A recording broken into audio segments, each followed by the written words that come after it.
Halo semuanya. Halo Sobat Diskora, balik lagi di podcast paling seru. Di sini Kominfo berbicara. Halo guys, gimana kabarnya hari ini? Semoga kalian pada posisi yang semangat ya. Nah, kali ini, tapi sebelum kita masuk ke bintang tamu, alangkah baiknya aku perkenalkan diri. Halo semua, perkenalkan nama aku Haji. Nah, di podcast kali ini kita akan bertemu dengan seorang yang sangat menginspiratif. Beliau adalah seorang yang berprestasi di lingkup Universitas PGRI Semarang dan paling utamanya di lingkup Fakultas Ilmu Pendidikan di program studi bimbingan dan konseling. Kira-kira siapa nih? Penasaran nggak teman-teman? Kita panggilkan langsung aja ya. Kita sambut Kak Sandrina Patisite. Halo Kak Sandrina. Halo Kak, silakan duduk Kak. Iya, terima kasih. Nah, gimana nih Kak kabarnya hari ini nih? Sebenarnya kurang sehat sih, tapi Kurang nggak sehat? apa. Tapi happy kok. Oke, alhamdulillah kalau gitu. Kira-kira belakangan ini lagi sibuk apa nih Kak? Sibuk ini sih, karena kebetulan aku baru selesai magang, jadi Mm-mm. ya ngurusin laporan-laporan aja gitu. Benar-benar. Oke. Nah Kak, sebelum kita masuk ke topik selanjutnya nih, lebih baik kita sapa nih sobat-sobat Diskora semua ya. Oke. Oke. Halo semua ya Kak ya. 1, 2, 3. Halo Halo semuanya. semua. Nah, wah keren banget ya teman-teman. Bintang tamu kita cantik, terus berprestasi pula. Gimana nih cowok-cowok di sana? Pasti mau kan? Nah, mungkin nih Kak, banyak yang penasaran nih Kak sama Hmm. Kakak. Mungkin Kakak bisa kenalkan diri dulu ke sobat-sobat Diskora nih. Oke, halo Sobat Diskora.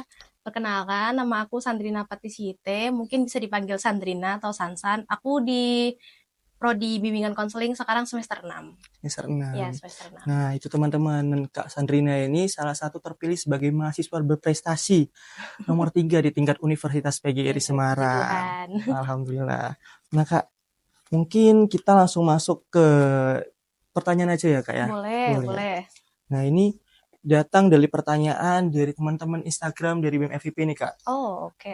Pertama itu kan, BTW nih, Kak Sandrina nih salah satu mahasiswa yang lolos program kampus ICTP di Filipina. Benar nggak, Yes, Kak? Yes. ICTP.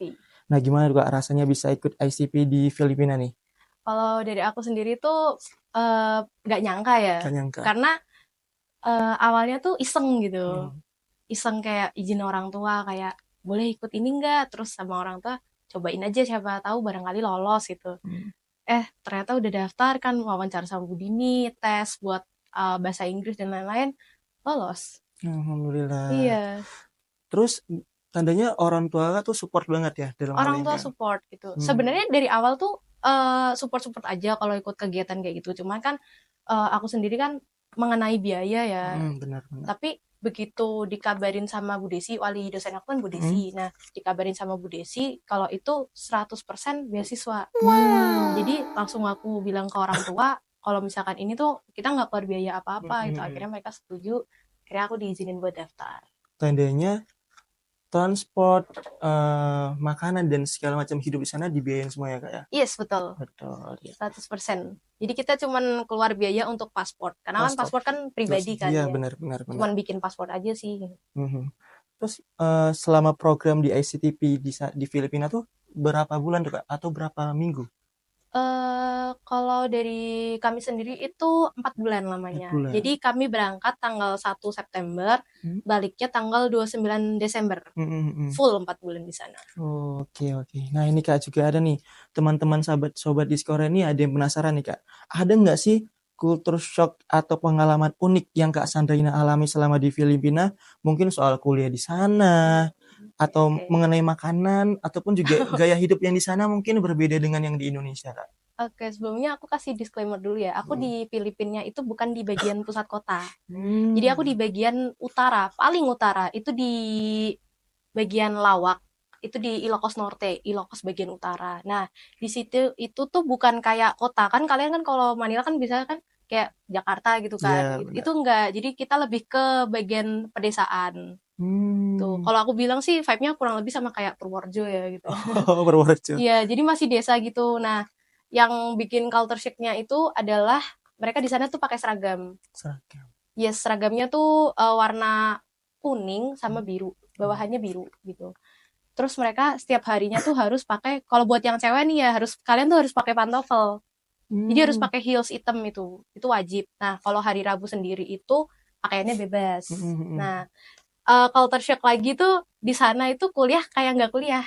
Wah, gimana Iya Kak? kayak SMA. Jadi kalau misalkan SMA nih, kalian kan matematika jatahnya kan misalkan 4 kali pertemuan kan, 4 jam gitu. Nah, otomatis kan dalam 1 minggu kan dibagi, misalkan Senin 2 jam, Yes. Rabu 2 jam. Yep. Nah, dia sistematikanya kayak gitu. Oh. Jadi contoh aku ada pelajaran seni. Pelajaran seni itu kan dia 3 SKS. Itu di dalam seminggu tuh dibagi 3 hari. Jadi Senin 1 SKS, Rabu 1 SKS, Jumat 1 SKS. Enak gitu. ya namanya. Ya, jadi kan kalau di UGRI sendiri kan sistematikanya kan kalau 3 SKS diselesaikan 1 hari kan.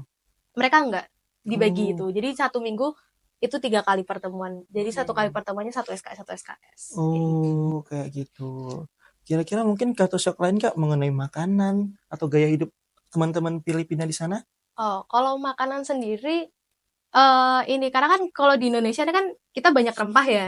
Otomatis kan cita rasanya kan kayak yang berlimpah gitu. Dia kan menggugah selera banget. Nah, kalau di Filipina sendiri tuh dia lebih ke apa ya, flat aja rasanya. Jadi aku sendiri aku kan ke Filipina kan sama teman kelas aku kan, si Desmira. Nah, kita mau di sana tuh mau cari rempah tuh susah. Iya. Kadang juga tandanya rindu lah ya sama makanan-makanan Indonesia waktu itu ya. Iya, rindu banget. Makanya Kak, begitu ada Indomie gitu. Tandanya juga di sana juga banyak Indomie juga ya? Iya banyak. Ya lumayan lah meskipun nggak sebanyak di sini itu. Kalau dari makanan ya itu mereka kalau di Indonesia kan kita kan kayak banyak yang suka pedes-pedes kan. Kalau di sana enggak, lebih ke apa ya, asin. Asin. Iya. Ya. Kayak kecap asin gitu-gitu. Mereka Iya. banyak yang pakai itu. Terus kurang lebihnya ya sama sih makanannya itu kayak ya ayam bakar, ayam goreng, mie gitu. Tandanya lebih kayak gitu ya Kak ya. Dan makanan-makanan di sana termasuk murah atau mahal kira-kira Kak dibandingkan dengan Indonesia? Kalau aku bandingin sama Indonesia sendiri tuh aku bisa bilang tuh ya hampir sama lah. Hampir sama. Cuma kalau buat anak-anak di sana mereka bilang, contoh lah katakanlah makanan kantin. Makanan kantin itu satu porsinya itu 25 peso. Nah, aku kira itu murah. Karena kan kalau misalkan kita beli luar kan kayak 100 peso gini-gini gitu. Aku mikir kayak aduh seperempat doang harganya gitu. Terus aku tanya sama teman aku si Meili gitu kan, menurut kamu makanan di kantin murah nggak? Terus mereka bilang makanan di kantin itu mahal. Kamu kayak dapat katakanlah satu styrofoam itu ya, satu styrofoam kayak satu kotak gini itu 25 peso bagi mereka tuh mahal. Iya. Bagi mereka malah mahal ya Kak? Iya, coba aku kayak ngiranya kayak 25 peso tuh udah murah banget, tapi ternyata bagi anak-anak di Filipina itu lumayan pricey gitu. Iya. Wah, tandanya cukup menarik dan unik ya culture shock Kakak selama di Filipina dibandingkan dengan Indonesia ya. Iya. Mungkin ini ada pertanyaan lain lagi nih Kak. Nah, gimana sih cara Kak Sandrina nih nyari waktu buat diri sendiri, mungkin di tengah kesibukan akademik Kakak selama program ICTP di Filipina, juga pas di program luar negeri sana gitu Kak? Gimana? Nyari waktu sendiri? Iya. Mungkin pas lagi Kakak stres ataupun butuh teman malah temannya juga nggak ada, kira-kira gimana? Apakah dengan cara bermain musik ataupun gimana? Gitu ya. Kalau selama di dormitory sendiri aku nggak pegang alat musik sama sekali karena Nggak pernah. nggak ada di sana. Studio pun nggak ada ternyata gitu. Cuman kalau misalkan kalau aku bilang ya kalau misalkan lagi stres itu puji Tuhannya kami teman dormitorinya tuh banyak gitu. Jadi ada tuh teman kami yang dari China, ada yang dari Thailand juga, ada juga tuh mahasiswa yang ikut program Si Teacher. Itu ada tuh. Jadi kita banyak temennya. Jadi kayak nggak ngerasa kayak stres gitu enggak gitu. Dan juga apa ya? Kalau sama dosen sendiri di sana itu setiap hari Sabtu atau enggak Minggu, setiap itu kita diajak pergi, jadi buat refreshing juga gitu. Jadi nggak yang tertekan banget gitu loh. Iya. Tandanya banyak pendampingan juga di sana ya. Iya. Gitu. Mungkin sebelum Kakak masuk nih ke program ICTP nih ya Kak ya. Kan Kakak pasti ikut unit kegiatan mahasiswa yang ada di UKRIS. Oh iya. Nah, dan yang saya tahu Kakak ikut UKM Immortal. Iya betul. Jago musik juga teman-teman Kak Sandrina ini loh. Nah, gimana sih Kak Kakak bisa membagi waktu Kakak dalam hal akademik dengan non akademik di masa UPN Immortal itu Kak? Buat bagi waktu ya. Iya. Mungkin kalau aku sendiri menurut aku dalam hal membagi waktu aku masih kurang. Cuman kalau sejauh ini strateginya ya kita lihat misalkan nih kayak misalkan Immortal ada acaranya tuh besok. Nah, sedangkan aku ada tugas gitu. Kita lihat dulu yang bener-bener kepepet yang mana gitu. Kalau misalkan acara besok ya udah kita selesaiin rapat sambil dicicil tugasnya kayak gitu. Iya. Wah, sungguh menarik nih teman-teman Kak Sandrina ya. Nah, lanjut lagi Kak. Mungkin ini jadi pertanyaan terakhir nih dari teman-teman Sobat Diskora. Aku lanjut ya Kak ya. Boleh. Ini juga ada pertanyaan dari teman-teman Iki yang terakhir nih Kak, dari Sobat-Sobat Diskora. Nah, menurut Kakak nih, buat mahasiswa yang ngerasa stuck atau belum nemu jalannya di dunia perkuliahan, ada nggak sih Kak pesan atau motivasi dari Kak Sandrina buat mereka nih, sobat-sobat teman Diskora yang dia ada di kita? Boleh. Kalau aku sendiri sih buat teman-teman yang kuliah itu kan kalian pasti temennya banyak kan. Nah itu kalian bisa lihat tuh dari teman-teman kalian tuh kayak kegiatannya apa gitu, ditanyain gitu. Awalnya tuh aku pun kayak nggak ada kayak kepikiran buat ini, tapi kan aku kayak ngeliat temen aku kok kayaknya enak ya jalan-jalan ke luar negeri gitu. Aku lihat teman kelas aku kan kayak ya udah akhirnya aku ikutan. Nah kalau misalkan kalian masih ngerasa stuck, dicobain aja dulu kan, maksudnya kayak apa ya, nggak ada salahnya nyoba gitu. Jangan pesimis gitu, kayak kalian udah belum nyoba tapi udah mikir kayak aduh nanti gimana ini nggak bisa, itu jangan gitu, coba aja dulu gitu. Misalkan kayak ada UKM apa, dilihat gitu, oh UKM-nya kayak gini, tanya informasinya misalkan kayak gitu. Terus ada program-program ya kalian tanya sama dosen, bisa main ke KUI juga bisa. Itu kan ada di GP lantai 4 kalau nggak salah.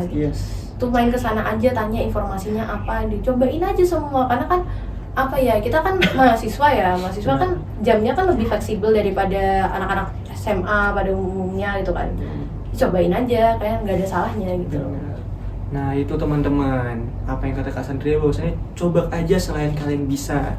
Malah kalau nggak dicoba, kalian bakal gagal terus. Tuh, nanti nyesel di akhir tuh nggak enak sih. Yes, bener. Nah mungkin ini pertanyaan terakhir dari saya Kak. Kira-kira ada nggak sih Kak pesan buat teman-teman jikanya misalnya mereka ke Filipina nih? Nah kira-kira ada tempat bagus ataupun mereka misalnya di sana tuh harus ngapain, atau mereka tuh jangan kesini, jangan ngapain kayak gini, ada nggak Kak kira-kira? Oke, kalau aku sendiri sih jangan diem di kosan aja sih. Kok di kosan, di asrama. Jangan diem di asrama aja gitu. Keliling kampusnya bisa. Karena kan MMSU sendiri tuh kan ada di 2 kota ya. Nah, kalian naik bus aja tuh ke kota satunya, muter-muter di sana. Terus kalau ada acaranya di kampusnya ya udah ikutin aja gitu kan. Kadang tuh kan kayak ada, kalau misalnya kayak gelagar gitu kan, kayak kalian kan ada gelagar kan. Nah, itu di sana tuh juga ada gitu. Iya. Ikutin aja, nonton gitu. Atau enggak, kalau aku pribadi sih kalau di Filipina wajib ke pantainya sih. Wajib ke pantainya. Wajib. Sebagus itu tanda Kak? Bagus banget. Kalau aku boleh bilang ya dari Bali yang kemarin tuh bagusan di sana sih. Wah, itu tandanya. Iya. Nama pantainya apa tuh Kak kira-kira? Di Pagutput. Pagutput. Iya, itu paling pojok utara itu. Bener-bener bagus aku bilang. Nah, mungkin teman-teman nanti yang mau ke Filipina bisa ke Pantai Pagutput gitu. Jangan lupa ke sana. Iya, betul. Wah, gak terasa nih Kak, pertanyaan dari teman-teman Sobat Diskora, pertanyaan dari saya sudah berakhir nih. Aduh. Kira-kira mau nambah lagi ya teman-teman? Cukup aja ya sampai sini ya teman-teman ya. Oke, mungkin segitu aja Kak dari teman-teman Diskora. Mungkin dari Kak Sandrina ada yang ingin disampaikan lagi nggak untuk teman-teman Diskora sana di FIP, jika mau menuju prestasi harus gimana kayak gitu? Modal nekat aja sih. Modal nekat teman-teman. Iya, karena semua itu modal nekat. Aku ikut Immortal nekat, aku ikut CTP nekat, aku ikut Pilmapres juga nekat gitu. Nekat aja yang penting berani udah. Terobos aja. Gas. Mungkin sampai segitu aja Kak pertemuan Diskora pada hari ini. Sampai jumpa di episode selanjutnya. Buat teman-teman Diskora, sampai jumpa di episode selanjutnya bersama saya sebagai host di sini Kominfo berbicara. Dadah semua. Dadah. Terima kasih ya. Terima kasih.